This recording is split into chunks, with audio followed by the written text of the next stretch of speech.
বুধবার সকালে শিক্ষা উপদেষ্টা সিআর আবরার খুলনা প্রকৌশল ও প্রযুক্তি বিশ্ববিদ্যালয়ে গিয়ে শিক্ষার্থীদের সাথে আলোচনা করেন। এ সময় তিনি শিক্ষার্থীদের অনশন ভেঙে আইনের উপর আস্থা রাখার আহ্বান জানান।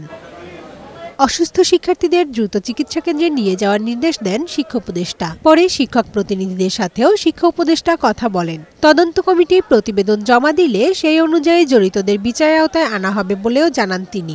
তিনজনের একটা কমিটি, যেখানে দুজন ইউজিসির মেম্বার আছেন, মন্ত্রণালয়ের প্রতিনিধি আছেন, আমাদেরকে দেবেন, সাজেশন দেবেন, রেকমেন্ডেশন দেবেন, এবং সেই হিসেবে আমাদের পরবর্তী যে কর্মপন্থা সেটা আমরা নির্ধারণ করব। তবে শিক্ষা উপদেষ্টার আশ্বাসে আশ্বস্ত না হয়ে উপাচার্যের অপসারণের এক দফা দাবিতে তৃতীয় দিনের মতো অনশনে আছে আন্দোলনকারী শিক্ষার্থীরা। সোমবার বিকেলে কুয়েট স্টুডেন্ট ওয়েলফেয়ার সেন্টারে এই কর্মসূচি শুরু করে তারা। অনশনরতদের মধ্যে 6 জন শিক্ষার্থী অসুস্থ হয়ে পড়লে তাদেরকে মেডিকেল সেন্টারে নেওয়া হয়। আমরা যতক্ষণ না পর্যন্ত আমরা নিশ্চিত হইতেছি, যতক্ষণ না পর্যন্ত আমরা নোটিশ পাইতেছি, ততক্ষণ পর্যন্ত এখান থেকে আমরা উঠবো না। অনশনকারীদের অনশন ভাঙিয়ে দেওয়ার পর তাদের দাবি আদায় বাস্তবায়ন হয়নি।